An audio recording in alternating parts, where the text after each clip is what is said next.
Hi guys. My name is Mariana Jones, and I'm going to be doing my 2-minute reflection based on Sumari's IEP and the best differentiation, modifications, and accommodations to ensure that she reaches her fullest potential in her science course this year.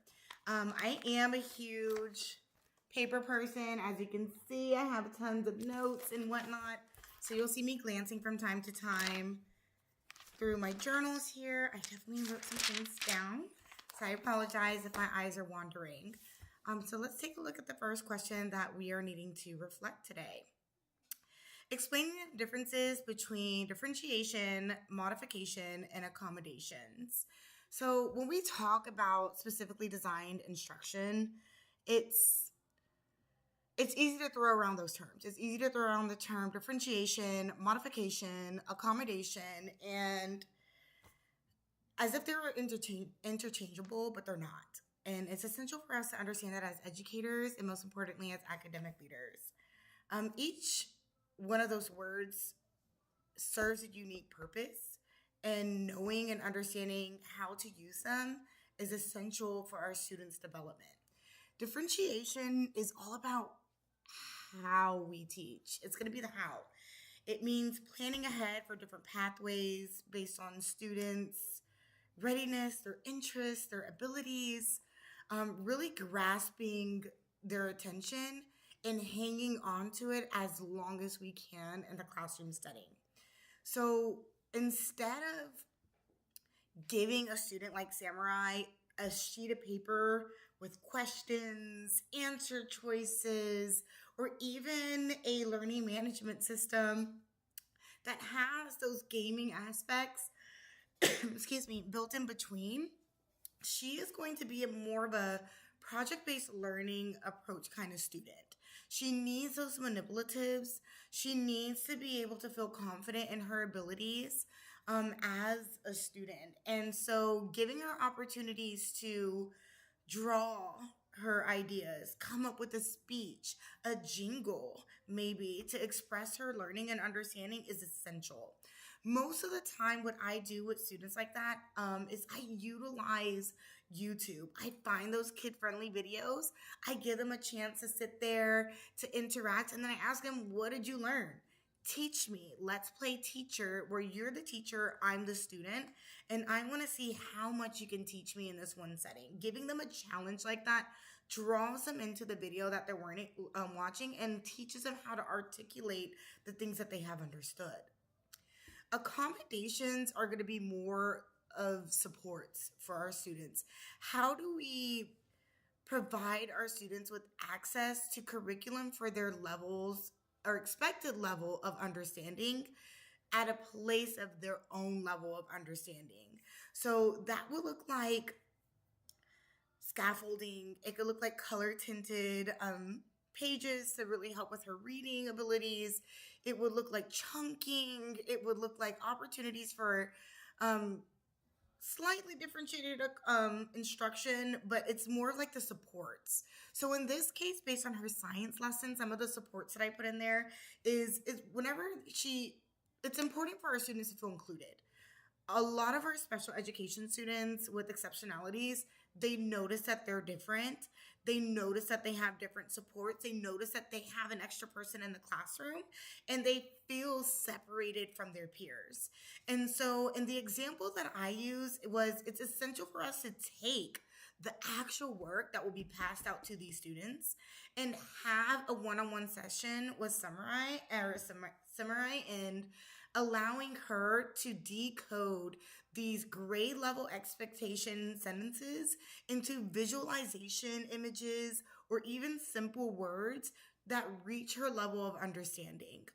It also looks like giving her an opportunity to have a word bank with images. So when she's learning in the class, she has a template in front of her of what these words mean, what these pictures look like, and she can go back to that. Oh, I remember that conversation with Miss J on our one-on-one small group session, and I'm able to comprehend what's happening in the class.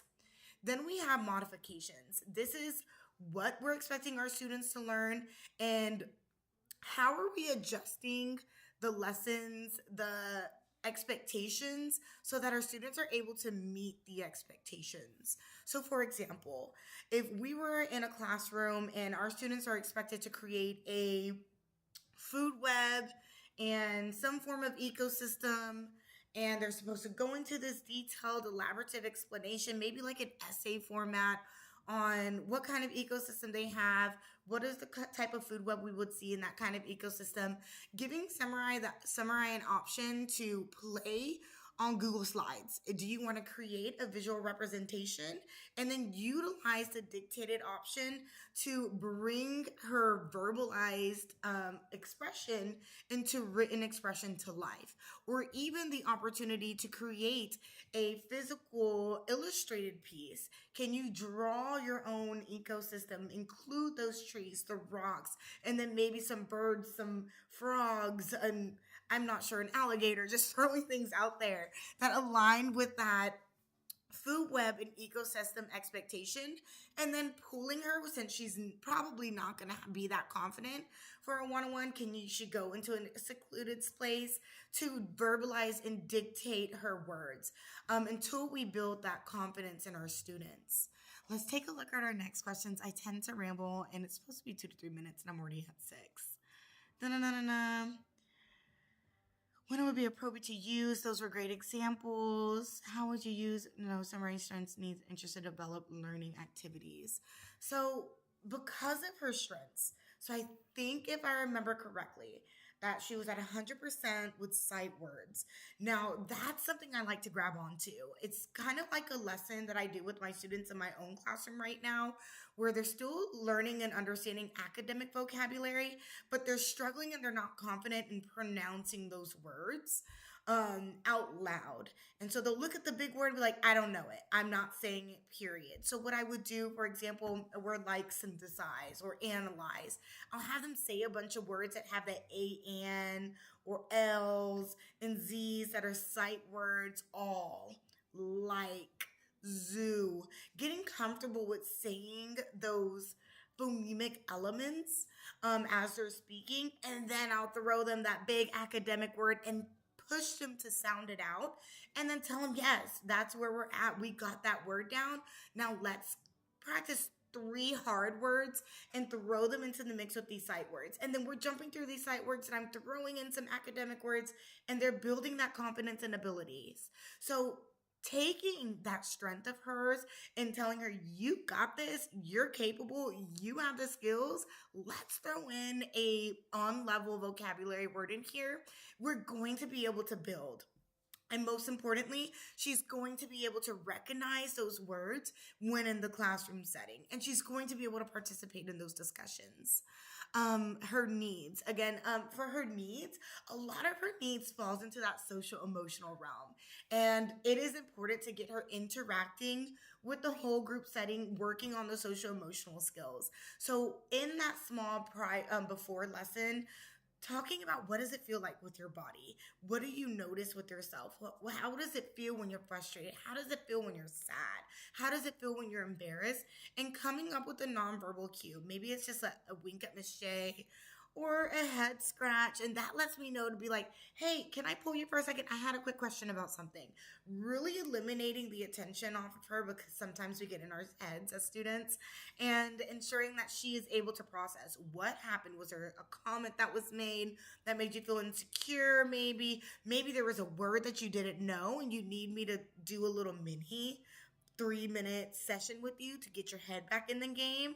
Or maybe you're feeling overwhelmed with being a part of the whole classroom setting, and we can talk about those growth and milestones.